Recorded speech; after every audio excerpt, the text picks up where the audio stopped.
We're back with the Saskatchewan Research Council President, Mike Crabtree, really getting invigorated here with this conversation about how Saskatchewan is a leader worldwide. And I want to jump back into the rare earth conversation because I can't imagine that you went down to the local library or ordered your materials on Amazon and away you went.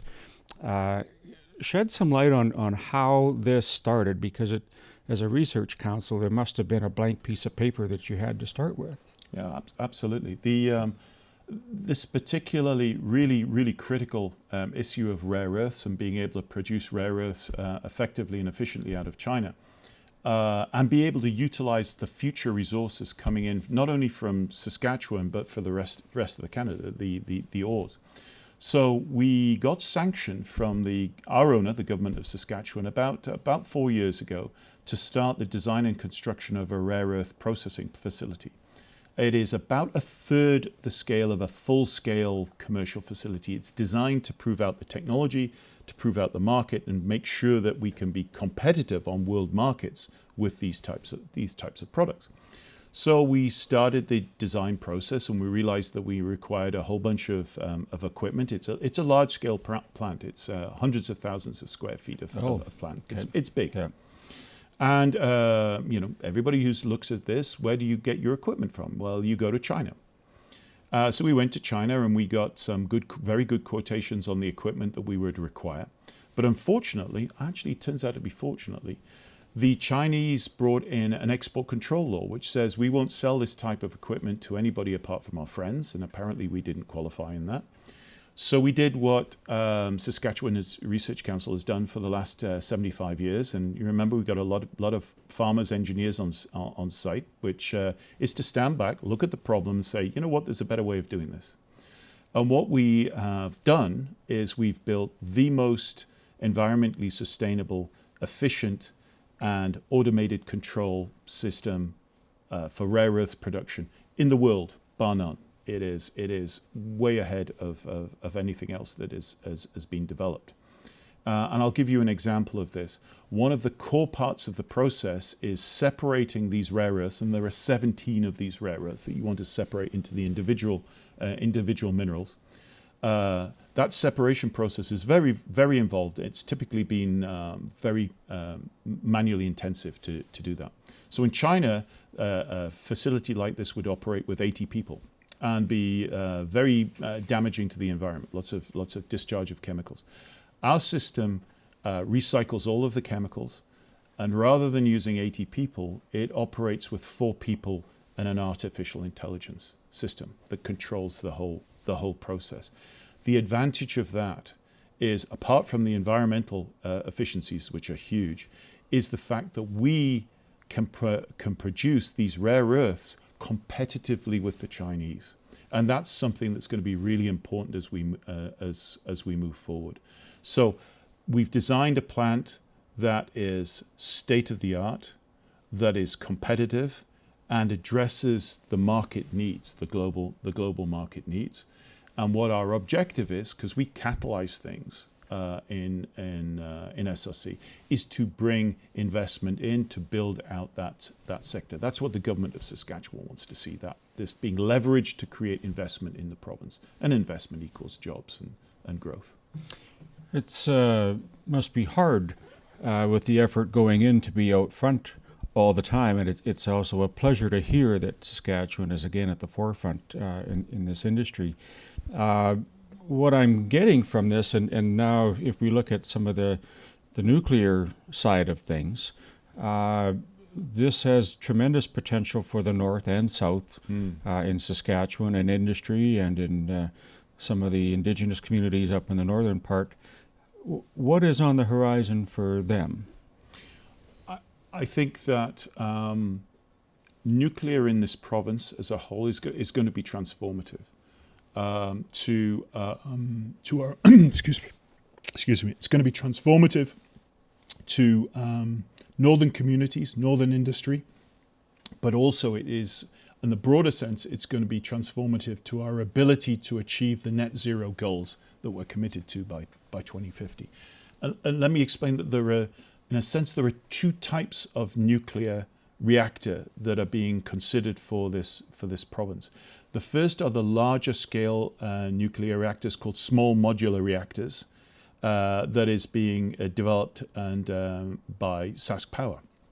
Now these are large generating stations capable of producing citywide and province-wide power, green electricity into the grid.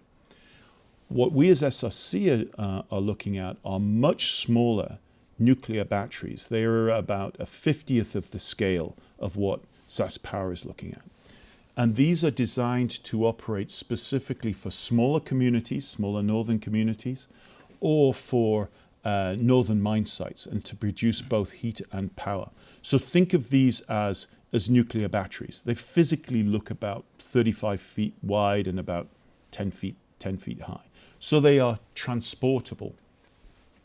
They don't use water, so that's very, very important. It means that you don't have to site them near a water source. And from indigenous populations, it means that they don't have the concerns around water use that they might have with other systems. So SRC is designed to do the difficult stuff that other people can't or is not appropriate for them to do. So introducing these reactors, and we'll be introducing a global first-of-a-kind microreactor into this province, hopefully by 2029. On the basis of the success of that, we can see about 15 of these units operating within the next 10 to 15 years, and they are going to be transformative for northern mine sites and northern communities. It sounds like it's a long way off, but that's 60 months, really, when you think about that. It's remarkable that it sounds like the ball's on the 1 yard line, and we're getting close to getting it into the end zone for a score. Really? Yes. What does that mean for the general population, those of us that might feel that there's a nuclear war is catastrophic, or if there's leakage or disasters with towers and cooling and all of that? Is there any confidence that you can offer the general public that might be watching that says, gosh, I didn't know that, and these people look like they have that under control? Yeah, that whole piece of public engagement is the thing that will take the most focus, the most resource, and the most time to do that. The technology, the engineering, the need, the ability to deploy these things very, very safely is largely there. It is going to be having these sorts of discussions, addressing the sorts of concerns that everybody has around nuclear. What does it mean? What's the safety of these things? What happens to the fuel after it has been used? Where does the fuel go? How do we deal with it? How do we store it long term? So what we've done as SRC is we've put what's basically a nuclear tech bay, we call it, in place, which is like an expo, and we're using that to sequentially bring communities and engaged parties through and start to have that discussion around engagement and around what are the trade-offs between nuclear and non-nuclear. SRC is designed to tell the truth, and we are very open. We're very transparent, and that's what's get us through 75 years of existence. So I think what we see is these sort of communities. We talk about what the actual reality of the situation is. What are the consequences of nuclear? What are the benefits? What are some of the pros and cons of that? And how does that need to be mitigated in order for these to be deployed into the province? Obviously, deep thought goes into long-term planning and everything of that nature. I'm satisfied knowing what I've known so far in terms of what the opportunities are.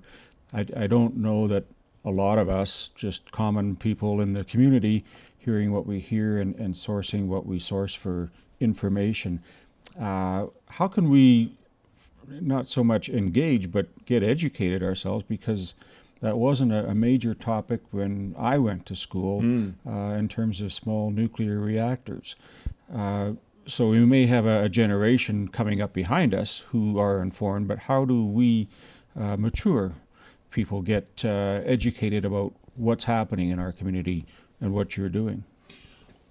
I think, conversations like this and going forward, I'll spend a significant amount of my time sitting and talking about this.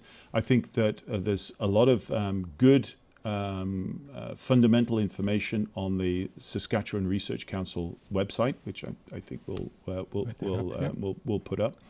But I think what the people of Saskatchewan will see over the next 5 years plus is much more opportunity from both SaskPower, our sister organization, sister company, and an SRC, opportunities to come forward, to listen, to learn. So we will put information out there, but we'll also ask for people to come in and engage with us. The the sort of balance that we're seeing particularly with these microreactors is this. These are nuclear batteries that operate for 10 years, sufficient power to power 5,500 homes or a significant mine. Some of these communities in the north operate on propane and diesel at $5, $6, $7 a litre. These reactors will save 1.3 million barrels of diesel per year, 500,000 tons of CO2. And at the end of that process, when they do need to be recharged, like batteries, the waste fuel or the spent fuel would fill half a hockey net. Now that has to then go and be managed carefully for many, many years. But look at that balance between providing that sort of power, that sort of avoidance of use of diesel versus what the actual spent fuel is. And it's having those sorts of discussions and then saying to the individuals and the communities that come in, you balance that. These are the facts. I think that the Saskatchewan Research Council is in good hands. Thank you for your leadership. And there's obviously brighter days ahead for the province, and I'm looking forward to having my kids and grandkids stay here and enjoy that. Randy, thank you very much. That's our show for today. I'd like to thank the Saskatchewan Research Council President Mike Crabtree. I want to thank all of you for watching. I'm your host, Randy Shabilo. We'll see you next time on Connect.